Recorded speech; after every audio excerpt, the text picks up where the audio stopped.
Class 10 জীবনবিজ্ঞান ও পরিবেশ পরিচয় চৌধুরী ভট্টাচার্য সাঁতরা। অধ্যায় 1 জীবজগতে নিয়ন্ত্রণ ও সমন্বয়, control and coordination in living organism. এই অধ্যায়ের অনুশীলনের প্রশ্নের উত্তরগুলি দেখে নাও।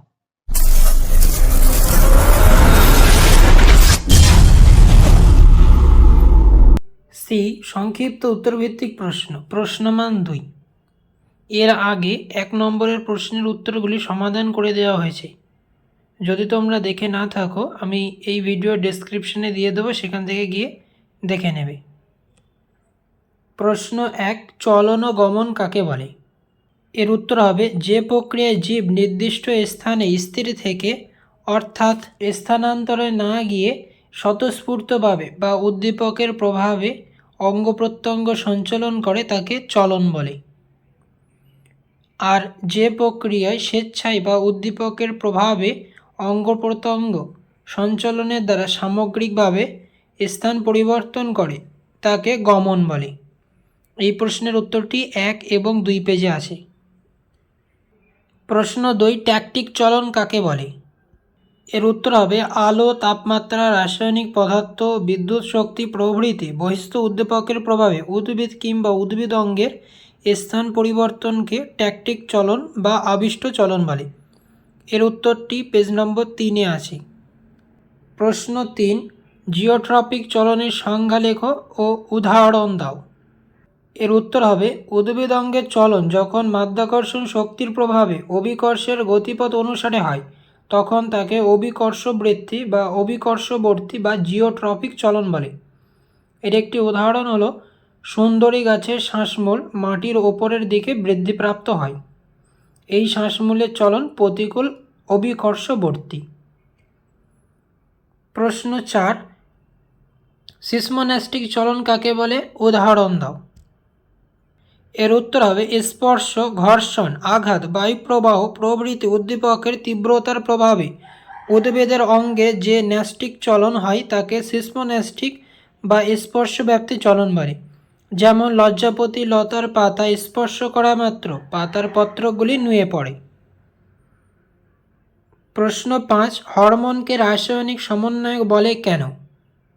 এর উত্তর হবে জীবদের নির্দিষ্ট স্থান থেকে হরমোন উৎপন্ন হয়ে ধীরে ধীরে সারা দেহে কোষগুলিতে ছড়িয়ে পড়ে এবং কোষের সকল প্রকার শারীরবৃত্তীয় ক্রিয়াকলাপ নিয়ন্ত্রণ করে।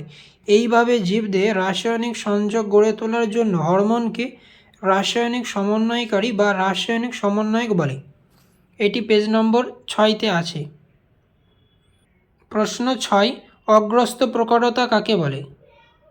এর উত্তর হবে অগ্রমুকুলের উপস্থিতিতে কাক্ষিক মুকুলের বৃদ্ধি বাধাপ্রাপ্ত হয়। অগ্রমুকুল কেটে বাদ দিলে কাক্ষিক মুকুলের সংখ্যা বৃদ্ধি ঘটে এবং অধিক শাখা প্রশাখা সৃষ্টি হয়। এই শারীরবৃত্তীয় ঘটনাকে অগ্রস্ত প্রকটতা বলে। অক্সিন অগ্রস্ত প্রকটতা ঘটায় এবং পার্শ্বীয় মুকুলের বৃদ্ধি ব্যাহত করে। প্রশ্ন 7, পিটুইটারিকে মাস্টার গ্ল্যান্ড বলে কেন? এর উত্তর হবে এই গ্রন্থির নিঃসৃত হরমোন অন্যান্য অন্তঃক্ষরা গ্রন্থির ক্ষরণ নিয়ন্ত্রণ করে বলে এই গ্রন্থিকে মাস্টার গ্ল্যান্ড বলে। এটি পেজ নম্বর 14-তে আছে। প্রশ্ন 8, জিব্রেলিন কিভাবে মুকুল ও বীজের সুপ্তাবস্থা ভঙ্গ করে? এর উত্তরটি পেজ নম্বর 10-এ আছে। জিব্রেলিন বীজ ও মুকুলের সুপ্তাবস্থা ভঙ্গ করতে সক্ষম। যে সমস্ত বীজে ও মুকুলে স্বল্প অন্তর্জনিষ্যু জিব্রেলিন থাকে সেক্ষেত্রে বহির্জনিষ্যু জিব্রেলিন প্রয়োগে বীজ ও মুকুলের সুপ্তাবস্থা ভঙ্গ করা যায়। ABA বা অ্যাবসিসিক অ্যাসিড হলো জিব্রেলিন বিপরীতধর্মী হরমোন। প্রতিকূল পরিবেশে এই হরমোনটি বেশি থাকে বলেই মুকুল ও বীজ সুপ্তাবস্থায় থাকে। অনুকূল পরিবেশে AB এর পরিমাণ কমে যায় এবং জিব্রেলিন উৎপাদন বহুগুণ বৃদ্ধি পায়। এর ফলে মুকুল ও বীজের সুপ্তাবস্থা ভঙ্গ হয়। প্রশ্ন 9, দরজায় ঘণ্টা বাজার শব্দ শুনে তুমি যেভাবে দরজা খুলবে সেই স্নায়বিক পথটি একটি শব্দছকের মাধ্যমে দেখাও। এই প্রশ্নের উত্তরটি আমি দিয়ে দিলাম, সবাই লিখে নাও। প্রশ্ন 10, অগ্ন্যাশয়ের অন্তঃক্ষরা কোষগুলি কি কি, সেখান থেকে কি কি হরমোন নিঃসৃত হয়? এর উত্তর হবে 1 বিটা কোষ ইনসুলিন ক্ষরণ করে, 2 আলফা কোষ গ্লুকাগন ক্ষরণ করে, 3 ডেল্টা কোষ সোমাটোস্টেটিন হরমোন ক্ষরণ করে, 4 পিপি কোষ প্যানক্রিয়েটিক পলিপেপটাইড ক্ষরণ করে। প্রশ্ন 11, কৃষির ফলন বৃদ্ধি ও আগাছা সমস্যা সমাধানে সংশ্লেষিত উদ্ভিদ হরমোনের একটি করে ভূমিকা লেখো। এর উত্তর হবে গোলাপ, আম, পেয়ারা, লেবু প্রভৃতি উদ্ভিদের শাখা কলমে কৃত্রিম অক্সিন IBANAA প্রয়োগ করে তাড়াতাড়ি মূল উৎপন্ন করানো যায়। শাখা কলমে মূল জন্মানোর পর শাখাটিকে টবের মাটিতে রোপণ করলে নতুন উদ্ভিদ সৃষ্টি হয়। এরকম গাছের ফলে মাতৃ উদ্ভিদের মতো সমগুণ সম্পন্ন হয়। 2 ধান, গম, যব প্রভৃতি শস্যক্ষেত্রে কৃত্রিম অক্সিন 2,4-D ব্যবহার করে আগাছা নির্মূল করা হয়। এতে ফসলের উপর কোনো স্থায়ী প্রভাব পড়ে না। এটি পেজ নম্বর 12-তে আছে। প্রশ্ন 12, অ্যাড্রেনালিনকে সংকটকালীন হরমোন বলে কেন? এর উত্তর হবে স্বাভাবিক অবস্থায় অ্যাড্রেনালিনের ভূমিকা খুবই নগণ্য, কিন্তু রাগ, ভয়, আনন্দ, দুশ্চিন্তা প্রভৃতি উত্তেজনাকালে এই হরমোনের ক্ষরণ বেড়ে যায়। এই হরমোনের ক্রিয়াশীলতা দীর্ঘস্থায়ী নয়। জরুরিকালীন অবস্থায় এই হরমোন দ্রুত ক্রিয়াশীল হয়, আবার জরুরি অবস্থা দূর হলে এটি ক্রিয়াশীলতা হ্রাস পায়। এই কারণে অ্যাড্রেনালিনকে জরুরিকালীন বা সংকটকালীন হরমোন বলে। এটি পেজ নম্বর 17-তে আছে। প্রশ্ন 13, টেস্টোস্টেরন দুটি কাজ লেখো। এর উত্তর হবে টেস্টোস্টেরনের প্রধান কাজগুলি হলো 1 পুরুষের যৌনাঙ্গের পরিবর্তন। টেস্টোস্টেরনের প্রভাবে পুরুষের প্রধান যৌনাঙ্গের এবং আনুষঙ্গিক যৌনাঙ্গের বৃদ্ধি ঘটে, শুক্রাশয় শুক্রাণু উৎপন্ন হয়। 2 গৌণ যৌন লক্ষণের প্রকাশ। টেস্টোস্টেরন পুরুষদের গৌণ যৌন লক্ষণ প্রকাশে সহায়তা করে, ফলে পুরুষদের পেশিবহুল দেখায়, গলার স্বর মোটা হয় এবং গোঁফদাড়ি গজায়। এটি পেজ নম্বর 17 এবং 18-তে আছে। প্রশ্ন 14, মানবদেহের জনন গ্রন্থি থেকে হরমোন ক্ষরণে GTH এর দুটি ভূমিকা লেখো। এর উত্তর হবে GTH বা গোনাডোট্রপিক হরমোন। এর কাজ এই গ্রন্থি পুরুষ ও স্ত্রীতে অবস্থিত জনন গ্রন্থির শুক্রাশয় ও ডিম্বাশয় বৃদ্ধি নিয়ন্ত্রণ করে এবং তাদের হরমোন ক্ষরণে উদ্দীপিত করে। এই হরমোন 4 প্রকারের হয়, যথা AFSH, BLH, CICHH, DLTH। এই 4টের মধ্যে যে কোনো দুটির মানবদেহের ভূমিকা লিখবে। প্রশ্ন 15, বহিঃক্ষরা ও অন্তঃক্ষরা গ্রন্থির দুটি পার্থক্য দেখাও। এর উত্তর হবে অন্তঃক্ষরা গ্রন্থি নালী থাকে না, বহিঃক্ষরা গ্রন্থি নালী থাকে। 2 অন্তঃক্ষরা গ্রন্থি এই প্রকার গ্রন্থির ক্ষরণ পদার্থ উৎসস্থল থেকে দূরবর্তী স্থানে ক্রিয়া করে। 2 বহিঃক্ষরা গ্রন্থি এই প্রকার গ্রন্থি যে রস ক্ষরণ করে তা নালী দিয়ে গ্রন্থির বাইরে আসে এবং উৎপত্তি স্থল থেকে দূরবর্তী স্থানে ক্রিয়া করে। 3 এই প্রকার গ্রন্থির ক্ষরিত পদার্থ হলো হরমোন, আর বহিঃক্ষরা গ্রন্থি এই প্রকার গ্রন্থির ক্ষরিত পদার্থ হলো ঘর্ম, দুগ্ধ, উৎসেচক পূর্ণ রস, যেমন লালারস, অগ্ন্যাশয় রস, পাকরস, আন্তরিক রস ইত্যাদি। এর উদাহরণ পিটুইটারি, অ্যাড্রেনালি ইত্যাদি অন্তঃক্ষরা গ্রন্থির উদাহরণ। বহিঃক্ষরা গ্রন্থির উদাহরণ লালা গ্রন্থি, স্তন গ্রন্থি, ঘর্মগ্রন্থি ইত্যাদি। এটি পেজ নম্বর 19-এ আছে। প্রশ্ন 16, স্নায়ু সন্নিধি কাকে বলে? এর উত্তর হবে দুটি নিউরনের যে সংযোগস্থলে একটি নিউরনের শেষ এবং অপর নিউরনের শুরু তাকে সাইন্যাপস বা স্নায়ু সন্নিধি বলে। এটি পেজ নম্বর 23-এ আছে। প্রশ্ন 17, লঘু মস্তিষ্কের কাজ কি?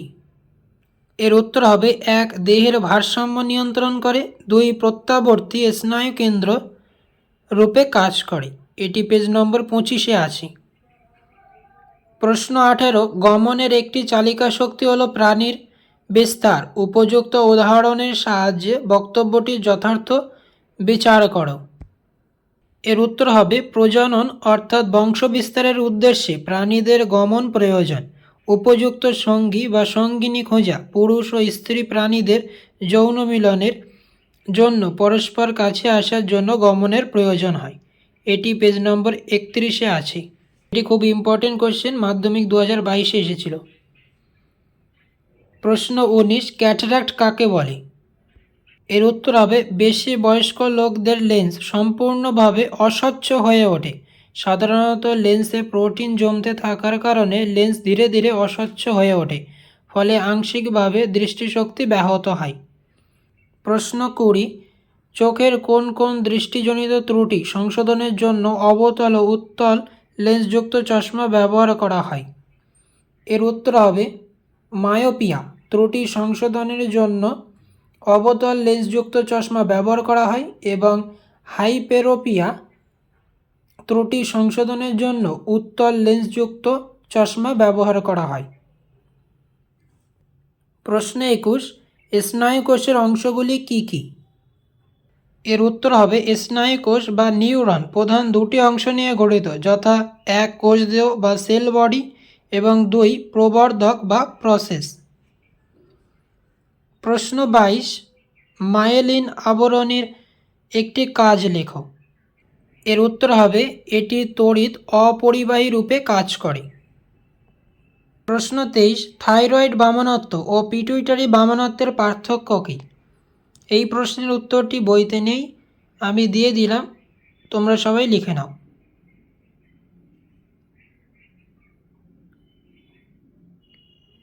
প্রশ্ন 24, ন্যাস্টিক ও ট্রপিক চলনের মধ্যে দুটি পার্থক্য লেখো। এর উত্তর হবে ট্রপিক চলন উদ্দীপকের উৎসের গতিপথ অনুসারে নিয়ন্ত্রিত হয়, কিন্তু ন্যাস্টিক চলন উদ্দীপকের তীব্রতার ওপর নির্ভর করে, কিন্তু উদ্দীপকের গতিপথের ওপর নির্ভর করে না। 2, ট্রপিক চলন হরমোন অক্সিন দ্বারা প্রভাবিত হয়, ন্যাস্টিক চলন হরমোন অক্সিন দ্বারা প্রভাবিত হয় না। এটি মাধ্যমিক 2017-তে এসেছিল, খুবই ইম্পর্টেন্ট একটি কোশ্চেন। প্রশ্ন 25, গূঢ় মস্তিষ্ক ও সুষুম্নাকাণ্ডের গঠনগত পার্থক্য কী? এর উত্তর হবে গূঢ় মস্তিষ্ক এটি দুটি গোলার্ধে বিভক্ত, যথা বাম গোলার্ধ ও ডান গোলার্ধ।